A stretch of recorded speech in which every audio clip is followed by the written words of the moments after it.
रत्नागिरीमध्ये एक खळबळजनक प्रकार घडला आहे। मद्यधुंद अवस्थेत एका एसटी चालकाने थेट 35 प्रवाशांनी भरलेली बस चालवली। शिवसेना नेते राजन साळवी यांना ही बाब लक्षात येताच त्यांनी क्षणाचाही विलंब न करता बस थांबवली। चालकाला बसमधून खाली उतरवून चांगलंच धारेवर धरलं। इतकंच नाही तर कंडक्टरलाही जबाबदारीसाठी फैलावर घेतलं।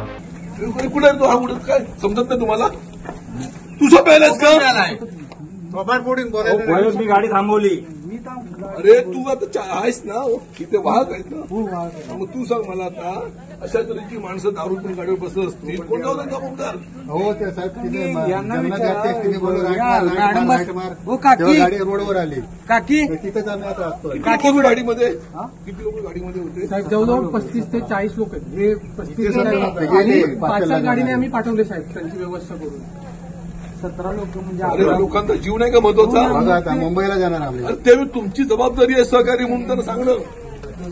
तुझ्या पुढ्यामध्ये प्यायला असेल ना, अवस्था बघ ना, मी 3:30ला मी ही अवस्था बघ त्याची।